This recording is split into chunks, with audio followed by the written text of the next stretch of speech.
It was a humid afternoon in the small town of Willow Creek, USA, where the sun hung low over the horizon, casting a golden glow through the wide windows of the retro diner. The place was a relic of the 1950s, with its checkered black and white floor, red vinyl booths, and gleaming chrome accents.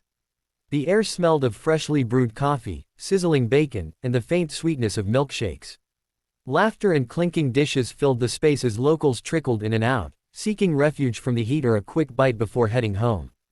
At the center of the diner sat Emily Harper, a pregnant woman with blonde hair cascading over her shoulders, her hands resting protectively on her rounded belly.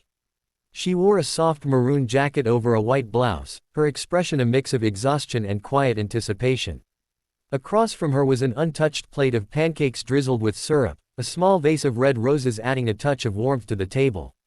She'd come here every Sunday for the past month, a ritual she'd started after moving to Willow Creek to be closer to her sister, who'd promised to help with the baby. Today, though, something felt off. The usual chatter of the diner seemed louder, the glances from the staff more pointed. Behind the counter, a group of waiters in light blue uniforms huddled together, their laughter growing more raucous by the minute. Among them was Jake, a lanky young man with a mischievous grin and a name tag that read, Jake, head waiter. He'd been at the diner for 3 years, long enough to know every regular by name and every trick to keep the place lively. Today, his eyes kept darting toward Emily, a glint of something playful, or perhaps cruel, sparking in them. Beside him stood Mike and Tony, 2 other waiters who mirrored his energy, their aprons tied haphazardly as they whispered and snickered. Outside, a group of bikers lounged near the entrance, their leather vests emblazoned with the emblem of the Red Hawks Motorcycle Club. They were a fixture in Willow Creek, known for their rough demeanor but harmless antics. Their leader, a grizzled man named Roy, leaned against his Harley, watching the diner with a curious eye. The bikers had stopped here for a break on their way to a rally in the next town, their presence adding an edge to the otherwise sleepy afternoon. Emily shifted uncomfortably in her seat, her fingers tracing the edge of her water glass. She'd noticed the waiters' stares but chalked it up to small-town curiosity about the new face. Her pregnancy made her a bit self-conscious, and she hoped they'd lose interest soon.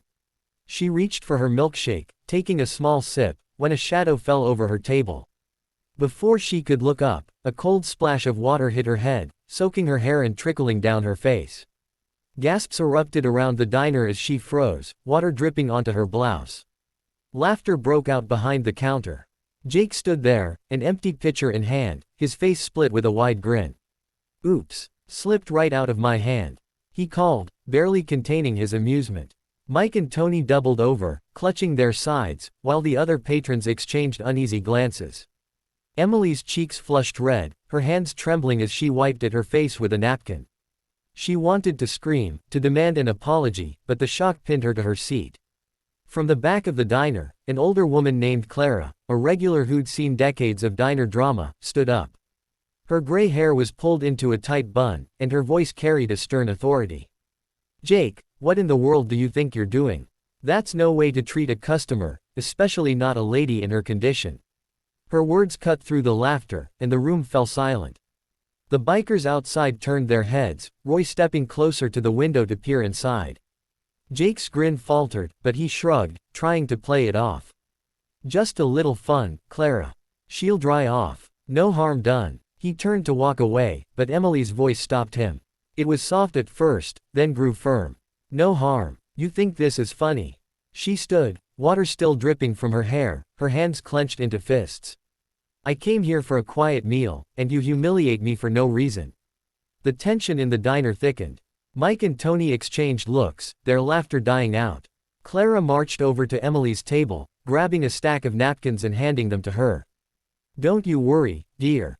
We'll get this sorted." She shot a glare at Jake, who shifted uncomfortably under her gaze. The other waiters dispersed, suddenly finding tasks to busy themselves with. Outside, Roy pushed open the diner door, the bell jingling loudly. His boots thudded against the floor as he approached the counter. "What's going on here?" he asked, his deep voice rumbling. The bikers followed, their presence filling the space with a mix of curiosity and protectiveness. Roy's eyes landed on Emily, then on Jake, who was now avoiding eye contact. "Looks like you boys picked the wrong person to mess with today." Jake raised his hands defensively. It was an accident, man. Chill out. But Roy wasn't buying it. He turned to Emily. You okay, ma'am? She nodded slowly, still processing the scene. I just want to finish my meal in peace, she said, her voice shaky but resolute. Clara stepped in, her tone brooking no argument. Jake, you're going to apologize, and then you're getting her a fresh meal, on the house. And if I hear one more word of this nonsense, I'm calling your manager. Jake sighed, his bravado crumbling. He muttered an apology to Emily, who accepted it with a tight nod, and shuffled off to the kitchen to prepare a new plate of pancakes. The bikers lingered for a moment, ensuring the situation calmed down, before returning to their bikes. Roy tipped his head to Emily. Take care now, he said, and the group roared off, leaving a trail of dust behind. Clara sat with Emily, chatting softly to ease her nerves, while the diner slowly returned to its usual rhythm. The incident became a topic of hushed conversation among the regulars, a story that would grow with each retelling. Over the next few weeks, Emily became a familiar face at the retro diner. Jake, chastened by the ordeal, kept his distance but always ensured her table was well attended. The bikers occasionally stopped by, nodding to her in recognition, their rough exterior hiding a newfound respect. And Clara, ever the matriarch, kept a watchful eye, turning the diner into a strange but welcoming family for Emily as she awaited the arrival of her child. As the months passed, the small town embraced her. Her sister moved in to help, and the diner became a haven where she found solace amid the chaos of impending motherhood. The day her daughter was born, a bouquet of red roses arrived at the hospital, courtesy of the retro diner staff, Jake included.